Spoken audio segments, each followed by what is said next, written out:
Hello friends, today we are going to learn about syntax of C language. In today's lecture we will learn how to write program, how to compile C program and how to run our first C program. So we also learn how to download the C compiler or we can run it online. All the basic concepts related to writing a C program we will learn today. So let's get started. In this case, What we have to do before writing a program, हमें अपने C का compiler क्या करना पड़ेगा, download करने का पड़ेगा। Either आप उसको डाउनलोड कर सकते हैं ऑनलाइन नेट से या फिर आप CD से भी डाउनलोड कर सकते हो और आप क्या कर सकते हो, डायरेक्टली भी रन कर सकते हो ऑनलाइन। अगर आपके पास इंटरनेट का कनेक्शन है, आप गूगल पे C कंपाइल ऑनलाइन कंपाइलर से भी उसको रन कर सकते हो। तो आप पे डिपेंड करता है कि आइदर आप डाउनलोडिंग करें आप या ऑनलाइन रन करें। और जब आप स्टार्ट करना है उसके लिए हमें क्या चीज़ करनी है, सबसे पहले we have to open the C console and उसके अंदर we have to write the code. Which code? This is like this. So hash include stdio.h, second line में आएगा hash include conio.h, third line में आएगा void main bracket start bracket 1, ये कौन सी brackets है आपकी, राउंड ब्रैकेट्स हैं। Then next line में आएगा कर्ली ब्रैकेट, उसके बाद दो स्लैश हैं, दैट इज क्या है वो आपका डिपेंड करेगा। अगर आपने कमेंट्स डालने हैं प्रोग्राम में तो कमेंट्स के लिए दो स्लैशेस डलती हैं।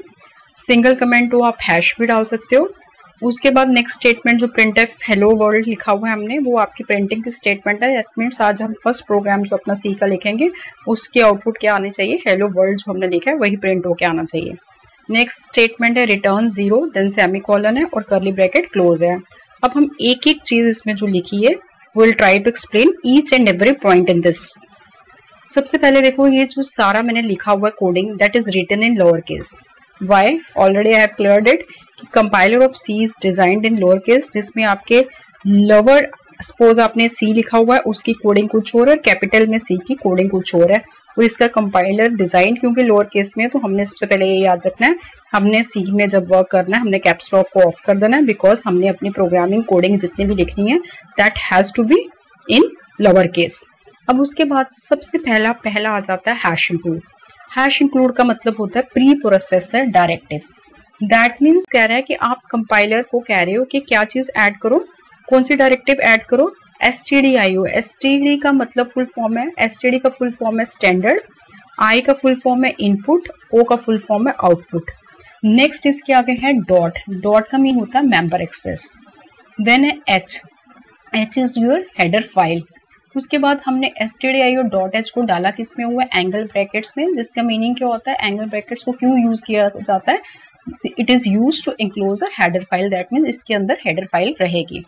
तो इसका पूरी लाइन का मीनिंग क्या हो गया कि stdio.h क्या है, आपकी हेडर फाइल है किसके लिए, for standard input and output. देखो आप जो भी सिस्टम में काम करते हो, जैसे आपने एडिशन ऑफ 2 नंबर्स करने हैं, दैट मीन्स आप 2 नंबर्स इनपुट करोगे वो आपको आउटपुट दे, मीन्स यहाँ तो आपने इनपुट डालनी होगी उसके बेस्ड आपके इनपुट के आउटपुट आने चाहिए। तो उन इनपुट्स को कैसे लेना है आपसे, स्क्रीन को रन के टाइम में कैसे रुकना है इनपुट के लेने के लिए, और कैसे आपको वो आपकी प्रोसेसिंग करके इनपुट्स के बेस्ड प्रोसेसिंग करके आपको आउटपुट देगा, ये सब जो रूल्स एंड रेगुलेशन है जिस तरह के करने के मेथड है वो उसकी किस फाइल में इंक्लूडेड है, stdio.h। This is useful for getting the input from the user. आप इनपुट किससे दोगे, through keyboard, and output result text to the monitor. Monitor mean screen पे आपको दिखेगा। वही चीज जैसे मैंने आपको बोला कि अगर आप इस फाइल को इंक्लूड नहीं करोगे तो ना आप स्क्रीन से कुछ अपने प्रोग्राम से कुछ आउटपुट डिस्प्ले कर पाओगे, ना ही आप उसमें कोई इनपुट डाल सकोगे। तो that means without this header file one can not display the results to the users on the screen और can not input the values through the keyboard. ना कि आप इनपुट डाल सकोगे और ना आप सिस्टम से आउटपुट ले सकते हो। अब उसी तरह नेक्स्ट इसमें है हैश इंक्लूड conio.h। अब देखो ये भी आपकी अगेन क्या है, प्री प्रोसेसर डायरेक्टिव। ठीक है, प्री प्रोसेसर डायरेक्टिव्स क्या चीज होती हैं, जो क्या टेल करती हैं, जो बोलती हैं प्री प्रोसेसर इंक्लूड्स मींस जो कंटेंट्स होते हैं इस फाइल के वो क्या करो, इंक्लूड करो। ये भी आपकी एक प्री प्रोसेसर डायरेक्टिव है जो आपको क्या कह रही है, जो बोलती है सी के प्री प्रोसेसर को to include the contents of the file specified in the input stream to the compiler and then continue with the rest of the original file. That means आपने जो काम करना है फॉर द टाइमिंग वो उस file के contents को यहाँ लेके आपका वर्क करके देन इसको कंप्लीट करेगी। तो दैट मीन्स जो ये दूसरी फाइल है इसका फुल फॉर्म क्या है, CUN का फुल फॉर्म होता है कंसोल, आई का मीनिंग होता है इनपुट, ओ का मीनिंग होता है output, dot H again is your member access, H is header file, और इसको फिर हमने क्या है एंगुलर ब्रैकेट्स में डाला क्योंकि हम हेडर फाइल को किसके अंदर एंक्लोज करते हैं, एंगुलर ब्रैकेट्स के अंदर। तो उसमें आपका क्या चीज आ गया कि अब इसमें आपका नॉर्मली जो ये वाली हेडर फाइल है hash include conio dot H की, ये नॉर्मली यूज होगी तब अगर आपने टर्बो सी का कंपाइलर डाउनलोड किया हुआ है, मीन्स ये मैक्सिमम एमएस डॉस के सॉफ्टवेयर पे यूज होती है। अदरवाइज अगर आप उबुंटू में काम कर रहे हो, ऑनलाइन कर रहे हो, तो उसमें आप इसको छोड़ भी सकते हो, इग्नोर कर सकते हो। ये सिर्फ उस केसेस में यूज होगी जहां आपने टर्बो सी का कंपाइलर यूज किया हुआ है। That means hash include conio dot H indicates that the user is going to take console input from devices and will give some output, क्योंकि ये भी क्या आईओ इनपुट और आउटपुट की ही फाइल है। This is a header file for C language, mostly it is written in Turbo C compiler. तभी मैंने आपको पहले ही बोला कि अगर आपने टर्बो सी का कंपाइलर डाउनलोड किया हुआ है then you have to include this file. If you do C program in Ubuntu system then it does not need, otherwise आपको इसकी जरूरत नहीं है। Next is the void. Void का मीन्स क्या है कि function does not return anything, क्योंकि आपका सी का मैंने आपको बोला था सी मॉडुलर प्रोग्रामिंग है जिसमें ये क्या काम करती है, छोटे छोटे मॉड्यूल्स में काम करती है। और मॉड्यूल्स किसके थ्रू काम करते हैं, फंक्शंस के थ्रू। मीन्स अगर आपको मैंने बोला था आप एडिशन, सब्ट्रैक्शन, मल्टीप्लिकेशन और डिवीजन कर रहे हो, हम इसमें कर सकते हैं एडिशन का पार्ट एक तरफ रखते हैं, सब्ट्रैक्शन एक तरफ, मल्टीप्लिकेशन एक तरफ और डिवीजन एक तरफ। उससे बेनिफिट क्या होता है कि अगर मेरे एडिशन के पार्ट में प्रोग्रामिंग में कहीं आउटपुट में एरर आ रहा है तो I will check only input addition part, हमें बाकी प्रोग्राम को टच करने की जरूरत नहीं है। उससे ये बेनिफिट होता है आपके फंक्शंस में डालने से आपका कॉम्प्लेक्स प्रोग्राम क्या हो जाता है, इजीली मैनेजेबल मॉड्यूल्स में डल जाता है, जिससे डिबगिंग रेक्टिफिकेशन करना इजी हो जाता है। तो इसमें जो अपना पहला वर्ड वॉइड है that means function does not return anything. इसमें मेन जो आपका वर्ड है ये आपका क्या है, main is the name of the function. और मेन आपका जो है ये आपका क्या करता है, सबसे पहले एग्जीक्यूट करता है। जैसे ये फंक्शन के अलावा हो सकता है मैं SUB नाम के सब का फंक्शन बनाऊं या सम, लेकिन सबसे पहले एग्जीक्यूशन किसकी होगी, मेन की। तो दैट मीन्स मेन क्या है, नेम ऑफ द फंक्शन, और ये सबसे पहले एग्जीक्यूट करता है। The main function is the entry point of every program, किसी भी प्रोग्राम का जो स्टार्ट होगा एंट्री पॉइंट होगा, that will be your main. उसके बाद हमने दो राउंड ब्रैकेट्स डाली हुई है, empty, that means empty parenthesis means function with no arguments. In future अगर आपको आर्गुमेंट्स डालने हो तो यू कैन पुट, स्टार्टिंग में हम इसमें क्या रख रहे हैं, with no arguments.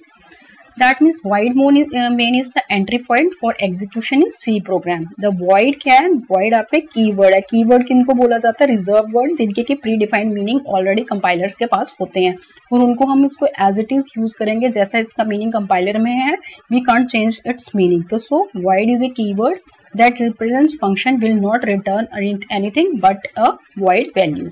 main is क्या है आपका, that main is the name of the function and bracket जो डाली है बंद की है, returns parameter list, that mean that can be passed to a function, in this case nothing is passed, क्योंकि ये पहला वाला हम कर रहे हैं इसमें हमने कुछ नहीं डाला। अगले केसेस में अगर मैं लिखूं addition of two numbers, so suppose वो दो नंबर इंटीजर्स हैं, I can write int comma int की दो जो आर्ग्यूमेंट्स अंदर यूज हो रहे हैं दैट आर इंटीजर्स। आगे आगे आप जैसे प्रोग्रामिंग करोगे ये क्लियर हो जाएगा, जस्ट मैं एक पहले बेसिक सिंटेक्स बता रही हूँ आपको। उसके बाद कर्ली ब्रैकेट स्टार्ट का मतलब क्या है कि इसको कैसे, मैंने जैसे आपको बोला छोटे छोटे हिस्सों में आप डाल रहे हो, जैसे मैंने आपको बुक्स का एग्जांपल दिया था, अगर 100 बुक्स हैं उनको हमने एक जगह से दूसरी जगह डालना, हम उसको 25 के ब्लॉक्स बना रहे हो। तो दैट मीन्स हम स्टार्ट क्या करेंगे कि ये फर्स्ट बुक है 25 मीन्स ए ब्लॉक, 26 से लेके सपोज 50 तक मेरा सेकंड ब्लॉक है तो उसका स्टार्ट क्या हो गया 26, उसका एंड क्या हो गया 50। तो हम किसी भी चीज का जैसे स्टार्ट और एंड देख रहे हैं उसी तरह फंक्शन का स्टार्ट के लिए यहाँ पर क्या चीज होती है, कर्ली ब्रैकेट, जो क्या रिप्रेजेंट करती है कि आपका फंक्शन का स्टार्ट यहाँ से है। उसके बाद आपके उसके अंदर अगर आपने कमेंट्स डालने हैं, कमेंट्स होते हैं अगर आपने अपने प्रोग्राम को चाहते हो मीनिंगफुल बनाना, दूसरे को देखने से भी समझ में आएगा, आप इन फ्यूचर बाद में उस प्रोग्राम को देखना चाहते हो कि आपने क्या प्रोग्राम लिखा था, तो वो क्या होता है कमेंट्स। और ये कमेंट्स जो होते हैं टोटली इग्नोर होते हैं कंपाइलर के साथ, कंपाइलर से।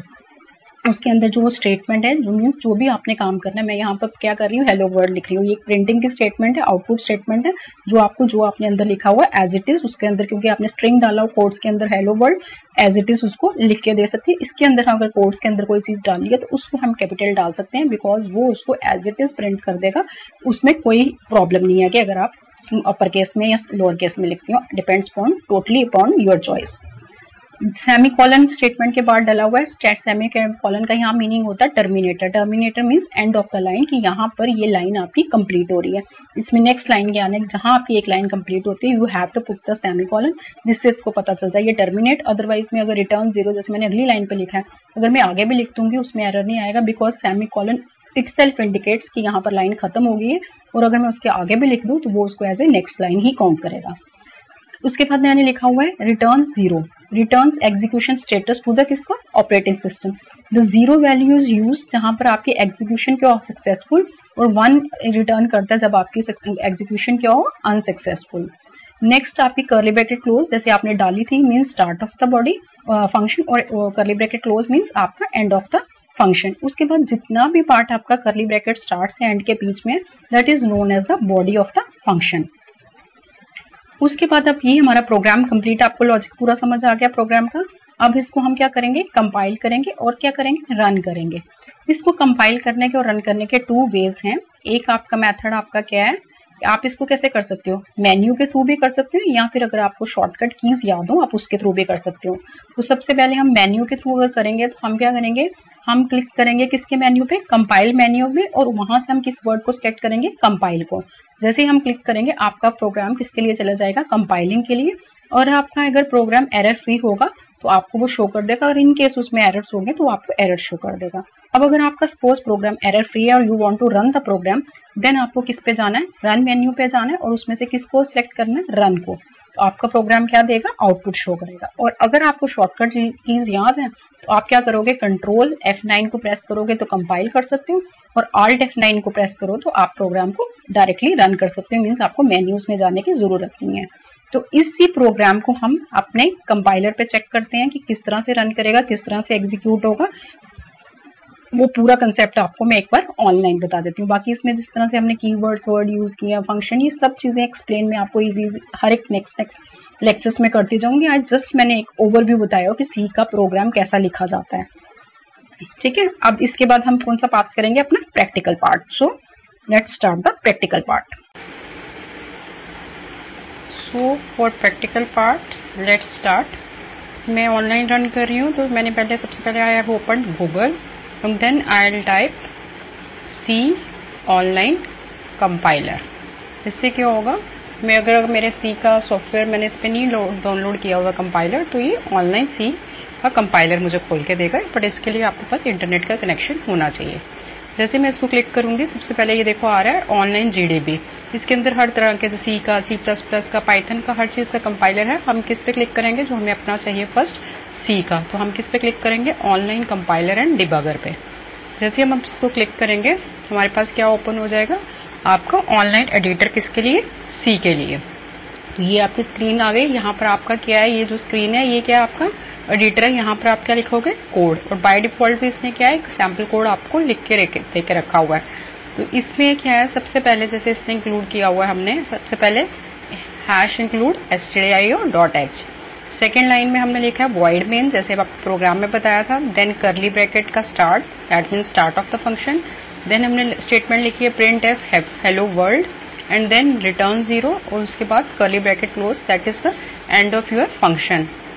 देन ये पूरा का पूरा आपका क्या हो गया, कंप्लीट कोड आपने हेलो वर्ल्ड के लिए लिख दिया। अब हमने इसको लिखने के बाद हमने क्या करना है, we have to compile it. So सबसे पहले इसको कंपाइल करने के लिए ऊपर रन का बटन है। आप जैसे ही रन को करोगे तो बाय डिफॉल्ट साथ में पहले क्या होगी, कंपाइलिंग होगी। जैसे ही हम F9 को प्रेस करेंगे या रन के की को प्रेस करेंगे तो ये देखो कंपाइलिंग प्रोसेस यहाँ पर चल रहा है। अब इस कंपाइलिंग प्रोसेस का मतलब क्या है कि एरर्स के लिए चेक कर रहा है, और आपका प्रोग्राम एरर फ्री है। तो ये देखो क्या चीज आ रहा है, हेलो वर्ल्ड। तो यही चीज हमने प्रिंटिंग स्टेटमेंट दी थी आउटपुट की, तो वही हेलो वर्ल्ड जैसे हमने लिखा हुआ है, एज इट H कैपिटल लिखा है, W कैपिटल लिखा हुआ है, एज इट इज शो कर रहा है। अब अगर सपोज मैं ये चीज चाहती हूँ, जो ये हेलो वर्ल्ड लिखा है, जैसे मैंने आपको बोला था स्मॉल केस या कैप्स के लिए आप इसमें लिख सकते हो प्रिंट एफ में, अगर आप कोड के अंदर कोई चीज लिख रहे हो। अगर उसको एज इट इज आपने प्रिंट करना है तो हम यहाँ पर क्या कर रहे हैं, मैं कैपिटल में क्या चीज लिखने लगी हूँ, हेलो एंड देन वर्ल्ड। तो इसमें ये क्या चीज करेगा, अगेन मुझे क्या करना पड़ेगा, रन के लिए क्लिक करना पड़ेगा।